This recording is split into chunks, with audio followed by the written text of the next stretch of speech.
اللہ الرحمن الرحیم۔ السلام علیکم۔ آج ہمارا سوشیالوجی کا لیکچر نمبر 5 ہے۔ اس پہ بھی ہم اربنائزیشن کے بارے میں ہی پڑھیں گے کہ جیسے آپ جانتے ہیں کہ ہم نے پچھلے لیکچرز میں جو ہے وہ اربنائزیشن کے بارے میں پڑھا اور اس کے مختلف ٹاپکس ہم نے کیے۔ آج ہم اس کا لاسٹ ٹاپک کریں گے، شہر کاری میں کمی کے اقدامات کیا ہیں یا ہم کیسے جو ہیں وہ اربنائزیشن کو منیمائز کر سکتے ہیں۔ اب ہم یہاں پر اس کو ختم کرنے کی بات نہیں کر رہے، ہم صرف بات کر رہے ہیں کہ ہم اس کو کیسے کم کر سکتے ہیں، وہ کون سے سٹیپس ہیں جن کو اگر ہم لے لیتے ہیں یا ان کی مدد سے ہم شہر کاری کو کہ لوگوں کے گاؤں دیہاتوں سے، قصبوں سے، اپنے آبائی علاقوں سے چھوڑ کر جو شہروں کا رخ کرتے ہیں، جو منتقل ہوتے ہیں، اس کو ہم کیسے کم کر سکتے ہیں یا اس کی رفتار کو کیسے کم کیا جا سکتا ہے۔ ہم اس کو ختم نہیں کر سکتے کیونکہ یہ نیچرل پروسیس ہے، ٹھیک ہے۔ آبادی میں اضافہ بھی ایک فطری چیز ہے، اس کو بھی ہم نہیں کم کر سکتے۔ اب ہم نے وہ سٹیپس دیکھتے ہیں کہ جس کی مدد سے ہم اربنائزیشن کو منیمائز کرتے ہیں۔ سب سے پہلا سٹیپ جو ہے وہ اگر زراعت میں بہتری کر دی جائے تو ہو سکتا ہے کہ ہمارے جو لوگ اپنے علاقوں کو چھوڑتے ہیں، اپنی زمینوں کو، اپنے گاؤں کو، اپنی جو رہائشوں کو چھوڑتے ہیں، ان میں کمی لائی جا سکے۔ ہم سب جانتے ہیں کہ پاکستان میں شہر کاری کی بڑی وجہ دیہاتوں سے شہروں کی طرف نقل مکانی ہے۔ اس کی وجہ جو ہے وہ زراعت سے ہونے والی کم آمدنی ہے اور اس پر جو اخراجات ہوتے ہیں اس آمدنی کے مقابلے میں بہت زیادہ ہو جاتے ہیں۔ اب یہ سب سے بیسک اور سب سے امپورٹنٹ چیز ہے کہ جو تھوڑی سی سمجھنے کی ہے کہ پاکستان ایک ایگریکلچر کنٹری ہے اور یہاں پر کس وجہ سے جو زمینیں لوگوں کے پاس موجود ہیں ان سے فصلیں اٹھانے کے لیے یا ان سے پیداوار لینے کے لیے لوگوں کو بہت زیادہ پیسہ لگانا پڑتا ہے۔ پیسہ لگا کر بھی، ٹینشن اٹھا کر بھی، پورا سال یا پورا سیزن جو ہے وہ انتظار کرنے کے بعد بھی جو انہیں آمدنی حاصل ہوتی ہے وہ اتنی نہیں ہوتی کہ جو ان اخراجات کو پورا کر سکے یا پھر یہ کہ انہیں وہ اتنی آمدنی دے سکے کہ ان کی خاندان یا وہ خود جو ہے وہ آرام سے اپنی زندگی کو گزار سکے۔ اس میں سب سے پہلی چیز جو اس ناکامی کی وجہ ہے وہ ہے پاکستان کا زرعی نظام فرسودہ ہے۔ فرسودہ کس طرح سے ہے کہ لوگوں کے پاس ٹیکنالوجی کا استعمال کم ہے۔ ٹیکنالوجی موجود تو ہے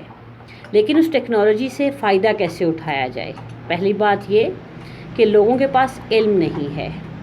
اور لوگوں کے پاس اگر پیسہ موجود ہے تو وہ اس چیز کو سیکھنے کی کوشش نہیں کرتے کہ ہم ان مشینوں کو کیسے استعمال کریں یا کم خرچ پر کیسے استعمال کریں یا کس طریقے سے ہم مشینوں سے زیادہ پیداوار لیں۔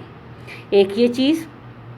دوسرا یہ کہ ہمارے ہاں جو کھاد ہے، بیج ہے، سپرے ہے، اس میں تحقیق کا فقدان ہے۔ وہی پرانے طریقے ہیں جو بیج کو بونے کے لیے، کھاد ڈالنے کے لیے، سپرے کے لیے ہے، تو جس کی وجہ سے ہماری فی ایکڑ جو پیداوار ہے وہ کم ہے۔ یا اگر وہ فصلیں اور بیج بو بھی لیتے ہیں تو جو فصل تیار ہوتی ہے اس کو کسی نہ کسی کا پرابلم جو ہے وہ دیکھنے میں ملتا ہے، یا اس کو کیڑا لگ جاتا ہے یا وہ جتنی پیداوار ملنی چاہیے اتنی نہیں مل پاتی، یا اس کی کوالٹی وہ نہیں ہوتی کیونکہ بیج اچھا نہیں ہوتا، یا پھر ابھی آپ آج کل جس طرح سے خبریں دیکھ رہے ہیں اور ملکی حالات سے بھی آپ لوگ آگاہ ہیں کیونکہ ہم ٹی وی پر زیادہ ٹائم سپینڈ کرتے ہیں تو خبروں پر بھی ہمارا دھیان جاتا ہے۔ تو یہ ٹڈی دل جو ہے، یہ جو ایک آپ کے سامنے ایک زراعت کے لیے جو ایک بہت بڑا مسئلہ بنا ہوا ہے آج کل اور بہت بڑے ایریے کو اور زمینوں کو اپنی لپیٹ میں لیا ہوا ہے۔ ماہرین یہ بھی کہتے ہیں کہ اگر اس پر قابو نہ پایا گیا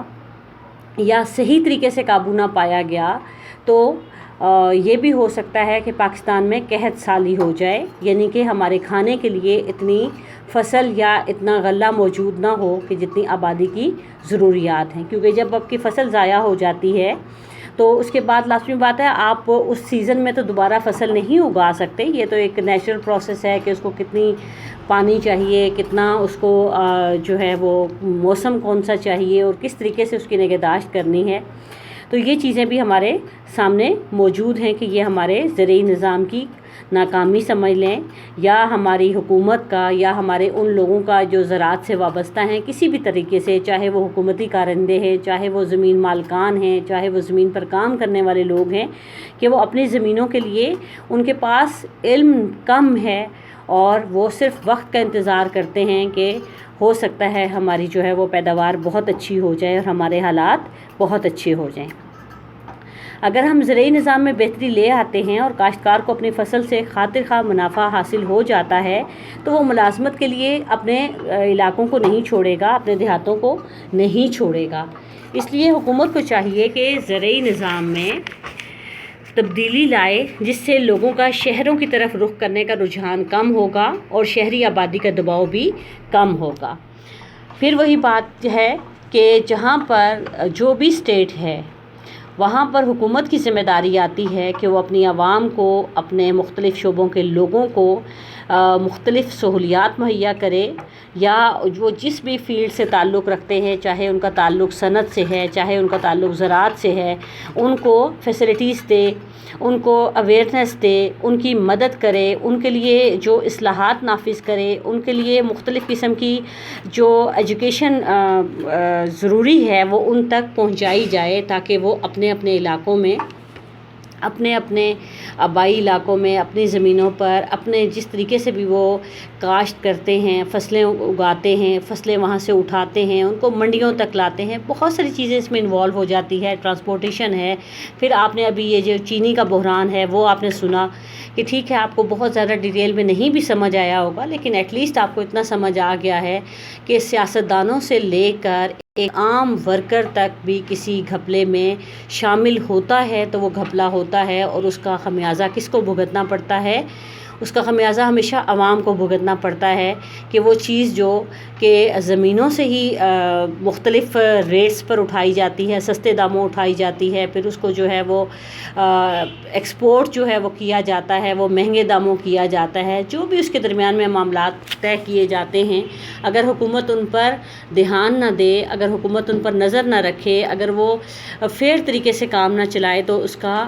آخر کار جو ہے وہ نقصان کس کو ہوگا؟ عوام کو ہوتا ہے, اور عوام کو ہی اس کا خمیازہ بھگتنا پڑتا ہے. یعنی کہ حکومت ہر لیول پر جو ہے ہر شہری کو مختلف قسم کی رعایت دینے کے لیے, اس کو سہولتیں دینے کے لیے, اور اس کے لیے زندگی کو آسان کرنے کے لیے ذمہ دار ہے. اب اگلا پوائنٹ ہے دیہی علاقوں میں روزگار کے مواقع. اب ہم نے یہ دیکھا, اس پورے چیپٹر میں ہم نے یہ دیکھا کہ جو چیز سب سے امپورٹنٹ ہے وہ ہے ہمارا زندگی گزارنے کے لیے, ہماری اپنی زندگی کی سیفٹی کے ساتھ جو سب سے چیز امپورٹنٹ ہے وہ ہمارا روزگار ہے, یا وہ سورس آف انکم ہے جس سے ہم اپنے لیے پیسہ کماتے ہیں اور اپنی زندگی کو گزارتے ہیں. اب اگر دیہاتوں سے لوگ شہروں کی طرف ملازمت کے حصول کے لیے آتے ہیں, اس کی وجہ یہی ہے کہ دیہاتی آبادی میں اضافے کی شرح زیادہ ہے اور ملازمت کے مواقع نہ ہونے کے برابر ہیں. اس کے نتیجے میں نوجوان ملازمت کے لیے شہروں کا رخ کرتے ہیں کہ اب جو ہے وہ زمانہ نہیں ہے کہ لوگ ان پڑھ ہیں, جاہل ہیں, اور وہیں پر ایک چھوٹے سے سرکل میں اپنی زندگی گزار رہے ہیں, بلکہ ٹیکنالوجی کا دور ہے. لوگ دور دراز کے علاقوں میں بھی بہت بیٹھے ہوئے ہر چیز سے آگاہ ہیں. انہیں پتہ ہے کہ دنیا کے کس ملک میں کس طرح کی یونیورسٹیز ہیں, کس طریقے سے تعلیم دی جا رہی ہے, کس طرح کے ہنر سکھائے جا رہے ہیں. وقت کے ساتھ ساتھ جن چیزوں کی ڈیمانڈ بڑھتی جا رہی ہے, تو ہمارا آج کا نوجوان جو ہے وہ بہت زیادہ ان چیزوں کے متعلق معلومات رکھتا ہے, اور معلومات حاصل کرنے کی بھی ذرائع اس کے پاس زیادہ ہیں. تو اس طرح سے بہت بڑا حصہ دیہاتی آبادی کا جو ہے وہ اپنے علاقوں کو چھوڑ کر ملازمت کے لیے شہروں کا رخ کرتے ہیں. اگر حکومت وہ یہ کر سکتی ہے کہ وہاں پہ صنعتی زون قائم کر دے اور کاروباری طبقے کو ان علاقوں میں صنعتیں لگانے کے لیے مراعات دے. اب کس طریقے سے ہم نے کل بھی بات کی تھی کہ اگر لوگ صنعتیں لگاتے ہیں اور صنعتیں لگانے کی کوشش کرتے ہیں تو بہت ساری چیزوں کو وہ ذہن میں رکھیں، اس کے ساتھ حکومت بھی یہ دیکھے کہ کون سے علاقے میں ہمارے پاس را مٹیریل کون سا ہے، وہاں پر کون سی صنعتیں اگر لگائی جائیں تو وہاں پر بہت کامیاب ہو سکتی ہیں۔ پھر یہ کہ جو صنعتیں وہاں پر لگائی جائیں وہاں پر لوگوں کو، مقامی لوگوں کو زیادہ کاروبار دیا جائے، مقامی لوگوں کو ہی زیادہ جو ہے وہ اس سے متعلق جو تعلیم ہے، ہنر ہے، اس کو فراہم کیا جائے تاکہ لوگوں کو اپنے روزگار کے لیے اپنے ان علاقوں کو چھوڑنا نہ پڑے۔ اس وقت صوبہ پنجاب میں صنعتوں کی زیادہ تعداد گوجرانوالہ، شیخو پورہ، فیصل آباد اور لاہور میں ہے، جبکہ باقی اضلاع میں صنعتوں کی تعداد خاصی کم ہے اور جنوبی پنجاب میں تو صنعتوں کا فقدان ہے۔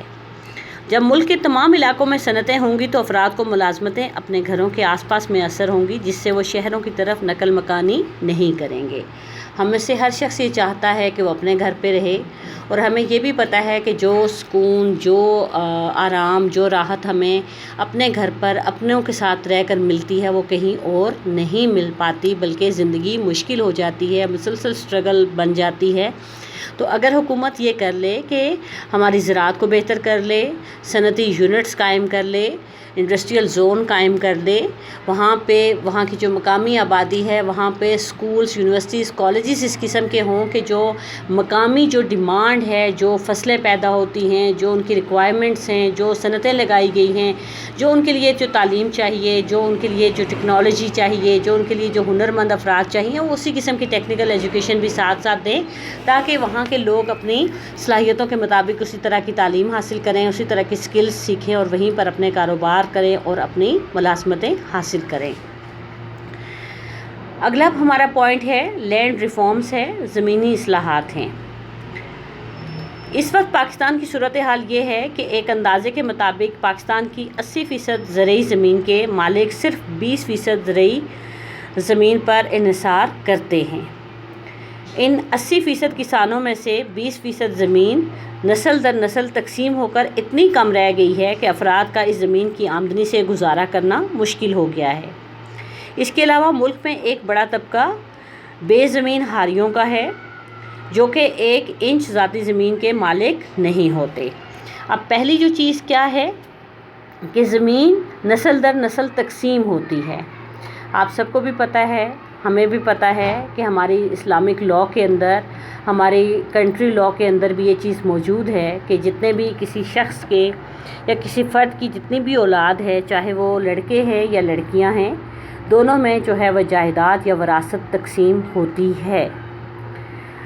اب اگر اس چیز پر عمل کیا جاتا ہے یا کچھ لوگ نہیں بھی کرتے ہوں گے، لیکن دونوں صورتوں میں کہ تقسیم ہو کر زمین جو ہے وہ ہر ایک فیملی کے پاس اتنی کم رہ جاتی ہے کہ جس پر اس کی فیملی جو ہے وہ اچھے طریقے سے پروان نہیں چڑھ سکتی یا ان کا گزارا نہیں ہو سکتا۔ پھر دوسری طرف ہمیں اپنے ہی ملک کے اندر ایک بہت بڑا طبقہ نظر آتا ہے جن کو ہم ہاری کہتے ہیں۔ ہاری کون لوگ ہوتے ہیں؟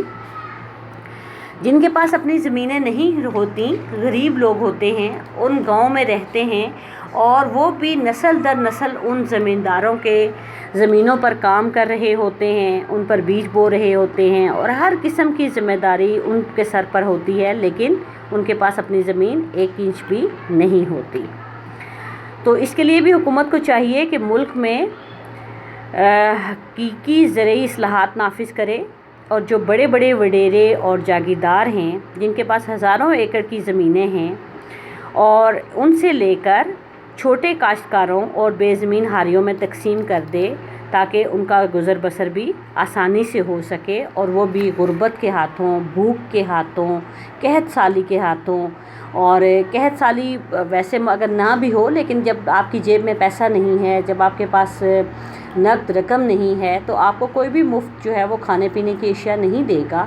تو ان کے لیے تو قحط کی صورتحال ہوگی نا کہ جتنی ان کی ڈیمانڈ ہے اتنی ان کی باڈی کو نہ خوراک مل رہی ہے، نہ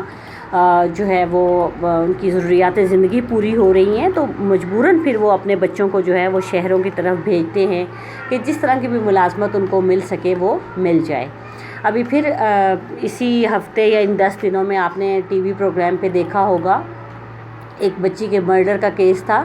کہ جو کسی دور دراز کے علاقے سے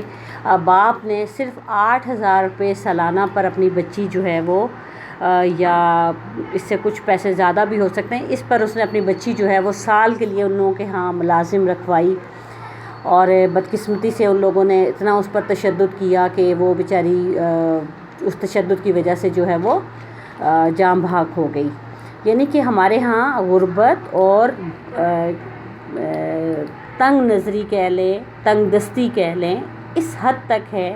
کہ والدین اپنے لڑکے چھوڑ کے چھوٹی چھوٹی بچیوں کو بھی دوسرے شہروں میں، دور دراز علاقوں میں، لوگوں کے گھروں میں چھوٹے موٹے کام کرنے کے لیے چھوڑ دیتے ہیں، اور خود کیونکہ وہ غریب ہوتے ہیں ان تک وہ پہنچ نہیں سکتے، وہ کس حال میں ہیں، کس طرح سے وہ بچے یا بچیاں دوسروں سے کس طریقے سے جو ہے وہ ایکسپلائٹ ہوتے ہیں، اور جو بچ بھی جاتے ہیں پتہ نہیں ان کے ساتھ بھی کیا ظلم و ستم ہوتا ہے، اور اکثریت ان میں سے جو ہے وہ تشدد کا شکار ہو جاتی ہے۔ اگلا پوائنٹ ہے ہمارا ٹیکنیکل ایجوکیشن، صنعتی و حرفی تعلیم۔ صنعتی یونٹ جہاں جہاں وہاں ان سے متعلق فنی تعلیم و تربیت کا انتظام بھی سرکاری اور غیر سرکاری طور پر ہو، تاکہ صنعتی کام میں خرابی کی وجہ سے شہروں میں نہ آنا پڑے۔ آپ لوگ گھروں میں رہتے ہیں ماشاءاللہ، آپ لوگوں کو پتہ ہے کہ گھر کی ہر چیز جو ہے وہ اس کو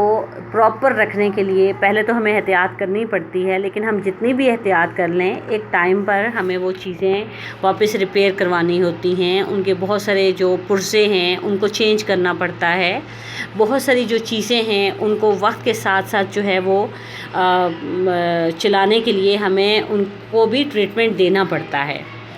تو اب یہ جو ساری چیزیں ہیں، اگر کسی جگہ پر انڈسٹریل زون قائم ہے، انڈسٹریز موجود ہیں، یا زراعت کے شعبوں میں بھی جدید ٹیکنالوجی کا استعمال کیا جا رہا ہے، ہیوی مشینری استعمال ہو رہی ہے، تو وہاں کے لوگوں کو ہی نہ صرف اس کو چلانے کی تربیت ملنی چاہیے، بجائے اس کے کہ ہم زیادہ سیلریز پر، زیادہ پیکیجز پر باہر سے دوسرے علاقوں سے لوگوں کو لا کر بھرتی کریں، اور وہ ان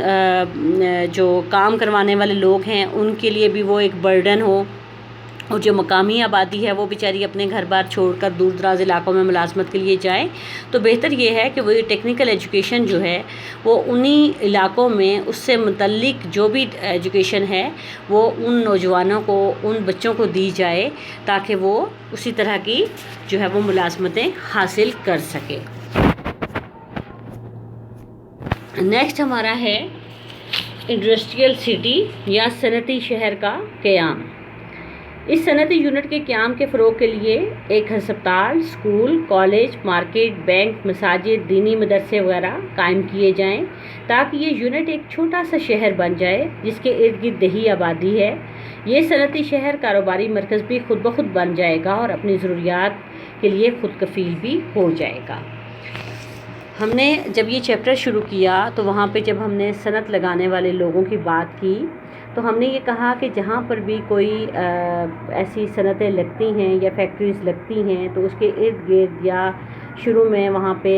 بہت اچھی رہائش کا انتظام نہیں ہوتا، لیکن آہستہ آہستہ وہاں پر بہتر رہائش دینے کے لیے مالکان سوچنا شروع کرتے ہیں یا دیتے ہیں۔ ان کا مقصد یہ ہوتا ہے کہ ان کو جو ہے وہ سستی لیبر مل جاتی ہے۔ اب صرف سستی لیبر کا ہی نہیں کانسیپٹ ہونا چاہیے، بلکہ حکومت کو بھی اور ان مالکان کو بھی یہ سوچنا چاہیے کہ اگر ہم نے اپنی صنعتوں کو، اپنی فیکٹریز کو کامیاب کروانا ہے تو ہم اپنے ورکرز کے لیے ایک اچھی کالونی، ایک اچھے گھر، اس کے ساتھ اچھے ہسپتال، اسکول، کالج، یہ تمام چیزیں جن کا میں نے ذکر کیا وہ مہیا کریں۔ تو اس طرح سے ایک بہت بہترین اور ایک بہت اچھا ایک یونٹ بن جاتا ہے، جو ایک ایسے شہر، ایک چھوٹے سے شہر کی مثال بن جاتا ہے جس میں تمام فیسلٹیز لوگوں کو حاصل ہوں، صحت و صفائی کا نظام ہو۔ تو اس طرح سے پھر یہ جو مرکز جو ہے وہ اگر اس طرح کی چیزیں مہیا کی جائیں گی تو خود بخود یہ بڑھتا چلا جائے گا۔ لوگوں میں جب ہر طرح کی زندگی کی سہولیات انہیں میسر ہوں گی، تعلیم کے مواقع حاصل ہوں گے، نہ صرف بیسک تعلیم بلکہ اس کے لیے اسکول، کالجز، یونیورسٹیز بھی ہیں، تو وہ پھر آگے سے آگے بڑھنے کی کوشش کرتے ہیں اور وہ ایک اچھا سا شہر اور ایک اچھا سا کاروباری مرکز بن جاتا ہے۔ ایسے صنعتی شہر جگہ جگہ یعنی سینکڑوں اور ہزاروں کی تعداد میں معاشرے میں قائم کیے جائیں، لیکن یاد رہے کہ وہاں خام مال موجود ہو اور اس مال کی مصنوعات کی مانگ بھی ہو اور مانگ پیدا بھی کی جائے۔ یہ مال سستا بھی ہوگا اور کثیر مقدار میں دستیاب ہوگا۔ بلدیاتی علاقوں کے کاروباری ادارے بھی اس سے جو ہے وہ خرید لیں گے۔ اب جو ہم نے ایک شہر یا ایک یونٹ بسانے کی بات کی، تو یہ یونٹ بہت سارے ہونے چاہیے، جس سے ہماری بہت ساری انڈسٹریز ہیں، اسی طرح سے ہمارے جو یہ شہر ہوں یا یہ جو آبادیاں ہوں یہ بہت سٹینڈرڈ کی بہت اچھی ہوں۔ لیکن سب سے پہلی جو چیز خیال میں رکھنی چاہیے وہ یہ ہو کہ جو را مٹیریل ہے جو وہاں سے حاصل کیا جا رہا ہے اور اس را مٹیریل سے جو مصنوعات بنائی جا رہی ہیں، ٹھیک ہے، تو وہ مصنوعات کی وہاں پر مانگ بھی ہو، مارکیٹ بھی ہو، کہ پھر اس کو مارکیٹ تک پہنچانے کے لیے ٹرانسپورٹیشن کے لیے بہت زیادہ خرچہ نہ کرنا پڑ جائے کہ وہ چیز جو ہے وہ بہت مہنگے داموں مارکیٹ میں آئے، بلکہ اس چیز کی کوالٹی بہت اچھی ہونی چاہیے، لیکن اس کی جو خرید کی قوت ہے، جس کو ہم قوت خرید کہتے ہیں، یا عام آدمی جو اس کو خریدنا چاہے تو اس کے لیے وہ بڑی عام سی جو قیمت ہے وہ ہونی چاہیے، تاکہ معیار کے ساتھ ساتھ اس کو وہ آسانی سے خرید بھی سکے۔ اور اگر اس مصنوعات کی وہاں پر مانگ نہیں ہے تو اس کی مارکیٹنگ اس طرح سے کی جانی چاہیے کہ اس کی مانگ جو ہے وہ پیدا ہو سکے، اور پھر جو وہاں کے جو دیہی علاقے ہیں یا ارد گرد کے جو دیہی علاقے ہیں تو وہ بھی اس کو آسانی سے خرید سکے، ان کی بھی قوت خرید میں وہ چیز موجود ہو۔ اگلا پوائنٹ ہمارا آتا ہے بنیادی سہولیات کی فراہمی۔ دیہاتوں میں بنیادی سہولیات کی فراہمی کو یقینی بنایا جائے، جن میں ہسپتال، ڈسپنسریاں، اسکول، کالج، پانی، بجلی، ٹیلی فون، کچی اور پکی سڑکیں وغیرہ سب شامل ہیں، تاکہ وہ لوگ ان ضروریات کے حصول کی وجہ سے شہروں کا رخ کرتے ہیں وہ نہ کریں، جس سے شہری آبادی میں خاطر خواہ کمی ہو سکتی ہے۔ اب ہم ہر انسان، دنیا کا ہر انسان جو ہے وہ جس بھی حال میں ہے، جس بھی سٹینڈرڈ پر ہے، وہ اس سے بہتر کی جو ہے وہ خواہش کرتا ہے، اور اس کے لیے وہ ایفرٹ کرتا ہے، اسٹرگل کرتا ہے، اور ان سہولیات کو حاصل کرنے کی کوشش کرتا ہے۔ تو ان تمام سہولیات کو، بیسک جو ہماری فیسلٹیز ہیں، اگر ان کو انہی کے علاقوں میں پہنچا دیا جائے تو پھر میرے خیال میں کوئی وجہ نہیں پیچھے بچتی کہ جس کی وجہ سے لوگ اپنے خاندان، اپنے عزیز رشتہ دار، اپنا رہن سہن، اپنا کلچر چھوڑ کر دوسری جگہوں پر آباد ہوں، اور پھر وہ انہی مسائل کا شکار ہوں جن کا ہم نے کل بہت تفصیل سے ذکر کیا تھا۔ اگلا پوائنٹ ہے ہمارے پاس، آبادی میں اضافے کو روکا جائے۔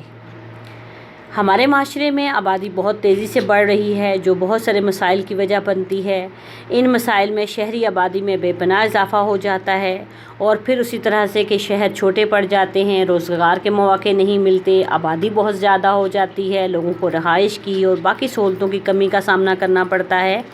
تو اس کے لیے ضروری ہے کہ حکومت جو ہے وہ آبادی کی شرح پر کنٹرول کرے،